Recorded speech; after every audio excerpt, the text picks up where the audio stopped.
आज एक बहुत सनसनीखेज अदालती फैसले पर बात करेंगे। जी नमस्कार।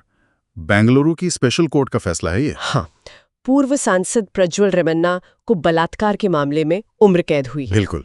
तो कोशिश यही रहेगी कि इस फैसले के जो मुख्य पहलू हैं, जो आरोप हैं, सजा का मतलब क्या है, उसे थोड़ा समझें। जी चलिए देखते हैं। तो ये फैसला आया है बेंगलुरु की additional city civil and session जज संतोष गजानन भट्ट की कोर्ट से। हाँ, और इसमें जनता दल सेक्युलर के नेता और पूर्व सांसद प्रज्वल रेवन्ना दोषी पाए गए हैं। और ये सजा उन्हें उनके खिलाफ कई मामले चल रहे हैं, उनमें से पहले बलात्कार मामले में हुई है ना? जी बिल्कुल। ये हासन जिले के होले नरसीपुरा ग्रामीण पुलिस स्टेशन में दर्ज हुआ केस था। ये जानना भी जरूरी है कि एसआईटी अभी भी जांच कर रही है दूसरे मामलों की। हाँ, वो जांच जारी है। ये सजा सिर्फ एक केस में आई है अभी। आरोप तो बहुत ही गंभीर थे। कोर्ट ने इसी साल अप्रैल में 3 अप्रैल को आरोप तय किए थे। जी, इसमें इसमें सबसे अहम धाराएं कौन सी हैं जिन पर सजा हुई? देखिए, सबसे सख्त सजा मतलब जो उम्र कैद मिली है वो 2 धाराओं के तहत है। अच्छा। एक है आईपीसी 376(2)K।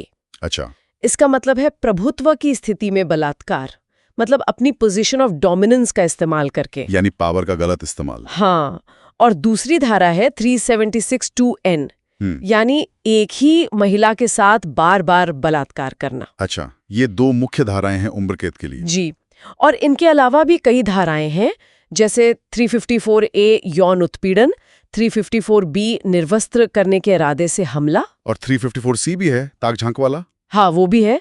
फिर 506 यानी आपराधिक धमकी, और 201 यानी सबूत मिटाना। और आईटी एक्ट भी लगा है। जी, आईटी एक्ट की धारा 66E भी शामिल है। अभियोजन पक्ष की कहानी क्या थी? मतलब आरोप किस तरह के थे? रिपोर्ट के मुताबिक अभियोजन पक्ष ने कहा कि पीड़िता जो है वो रेवन्ना परिवार के फार्म हाउस पर ही काम करती थी, एक नौकरानी के तौर पर। ठीक है। और आरोप ये है कि 2021 में जब कोविड लॉकडाउन था, उस दौरान रेवन्ना ने कथित तौर पर कई बार उनके साथ बलात्कार किया। और सिर्फ इतना ही नहीं, शायद फिल्माने की बात भी थी। हाँ, ये बहुत गंभीर आरोप है कि इन हमलों को अलग अलग जगहों पर फिल्माया भी गया। और फिर आरोप है कि इन्हीं वीडियोस का इस्तेमाल करके पीड़िता को धमकाया गया, चुप रहने को कहा गया। ये तो मामला और भी ज्यादा संगीन बना देता है। बिल्कुल। और एसआईटी जो जांच कर रही है वो कितने मामलों की कर रही है? एसआईटी प्रज्वल के खिलाफ दर्ज कुल 3 मामलों की जांच कर रही है। और वो अभी हिरासत में है? जी, वो फिलहाल न्यायिक हिरासत में है। उनकी गिरफ्तारी पिछले साल हुई थी, 30 मई को। हाँ, जब वो जर्मनी से लौटे थे। जी, बैंगलोर एयरपोर्ट पर। हालांकि वो गिरफ्तारी एक दूसरे केस के संबंध में थी, जो होले नरसीपुरा टाउन पुलिस स्टेशन में दर्ज था। अब सजा पर आते हैं। आपने कहा 2 उम्र कैद, इसका क्या मतलब है? एक साथ चलेंगी? हाँ, 2 आजीवन कारावास की सजाएं हैं। धारा 376 2N के तहत जो उम्र कैद है वो साफ तौर पर शेष प्राकृतिक जीवन तक के लिए है, मतलब जिंदगी भर जेल। पूरी जिंदगी। जी, और धारा 376 2K के तहत भी उम्र कैद है, और दोनों में 5-5 लाख का जुर्माना भी। और जो बाकी धाराएं थी 354A, B, C वगैरह, उनमें उनमें अलग अलग सजाएं हैं।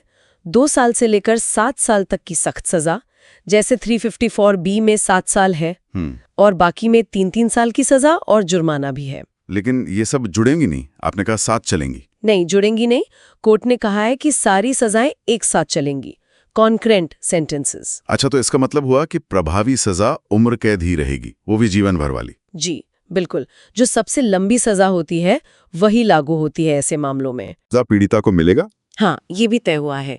कुल जुर्माना जो बनता है उसमें से 11.25 लाख रुपए पीड़िता को मुआवजे के तौर पर दिए जाएंगे। ठीक है।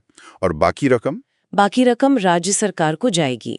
कोर्ट में सरकार की तरफ से special public prosecutor BN Jagdish और अशोक नाइक थे। तो संक्षेप में कहें तो एक पूर्व सांसद प्रज्वल रेवन्ना अपने खिलाफ दर्ज पहले बलात्कार मामले में दोषी करार। हाँ, जिसमें प्रभुत्व का दुरुपयोग, बार बार बलात्कार, फिल्मांकन, धमकी, सबूत मिटाना जैसे गंभीर आरोप थे। और सजा मिली है आजीवन कारावास, वो भी शेष प्राकृतिक जीवन तक के लिए। जी, और ये भी याद रखना होगा कि SIT की जांच अभी दूसरे मामलों में जारी है। बिल्कुल।